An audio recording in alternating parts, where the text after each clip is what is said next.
G'day trend setters, John with Gravel Cyclist coming to you today with a review of SRAM's Force AXS eTap 12-speed wireless drivetrain system. So this review is not going to cover the intricacies of the SRAM AXS app that you can install on your smartphone to configure the system. You can run the system out of the box without tinkering with the AXS app. Rather, I'm going to discuss how the group set has held up to the rigors of gravel cycling over a reasonably decent amount of time. This group set comes standard on the Top Flight Cervelo Aspero, which is a bike I reviewed earlier on the Gravel Cyclist website and YouTube channel. So if you missed that, be sure to see the link in the video description below.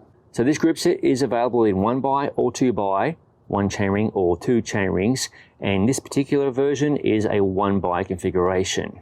Starting off with the shifters, you can see they fit comfortably into my hand, and they've got a nice perch on top so I can grip around there or on the drops like that, and I can access the brakes quite simply with 1 finger. I can also effect 2-finger or 3-finger braking or 1-finger braking. It's very flexible, and just riding on top here is an extremely comfortable position, and the texture, even if you don't wear gloves, is very grippy. SRAM eTap works very simply, and it's a very logical system to shift gears. In a nutshell, the right paddle shifter shifts to a harder gear down the cassette, and the left paddle shifter shifts up the cassette to an easier gear. So I'll overlay a little bit of video as I'm doing this so you can see the rear derailleur shifting.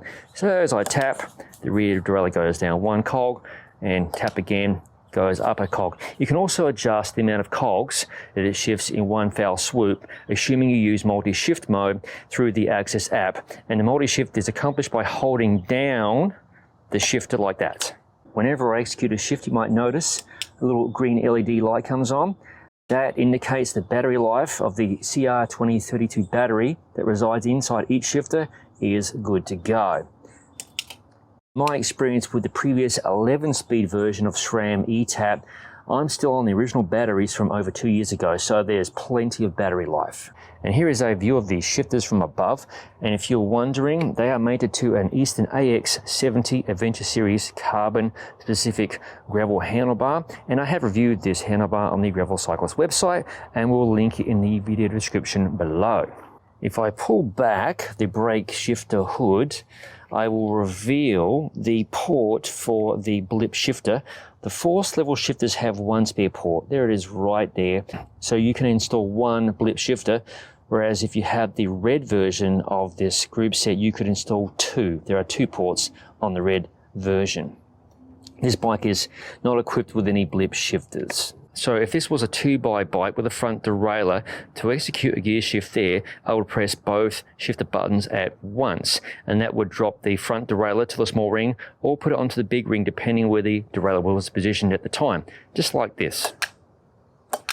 In fact, I'll demonstrate it on a SRAM Red AXS eTap bike with the 2x that I happen to have here at the moment.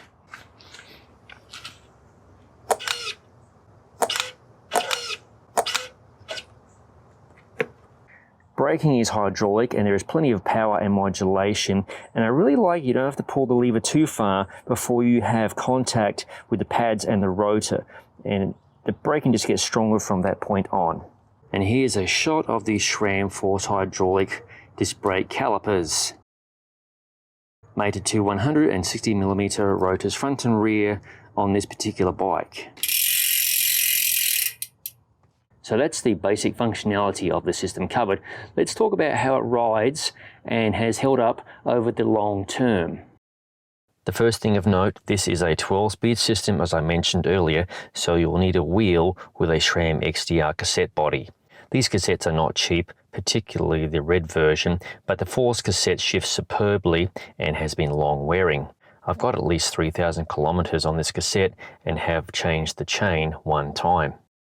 The gear ratio on this 1x is great for flatter terrain or not so steep rolling hills, and it has no stupidly annoying gaps, but it is insanely inadequate for real climbing. A 36-tooth chainring by 33-tooth cog is not low enough. Hopefully SRAM produces a 10-36 or 11-36 cassette soon, or get yourself a 2x setup which at least has a possible 33x33 low gear. Less than 1:1 is ideal for steep climbing, so you could always consider a mullet build using SRAM's Eagle AXS rear derailleur. These points aside, being on a gravel bike application, this drivetrain has to deal with some serious crap at times.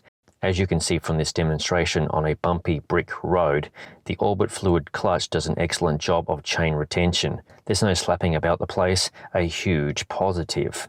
Also, there is no drag whatsoever with SRAM's orbit fluid clutch, so the fact it is active all of the time is a moot point.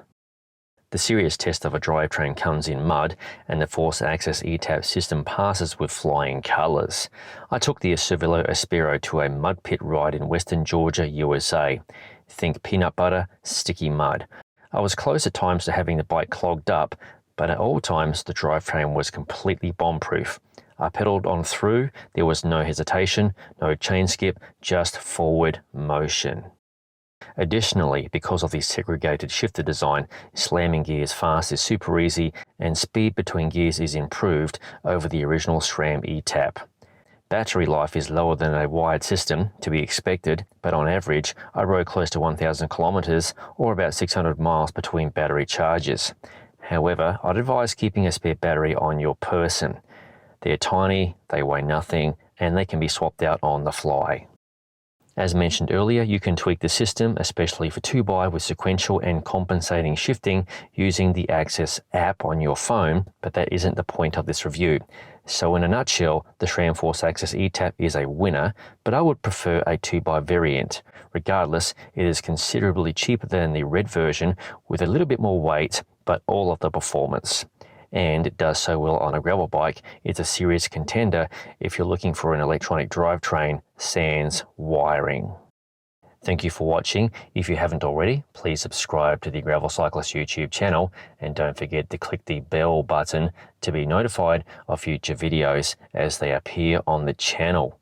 I'll see you in the next video.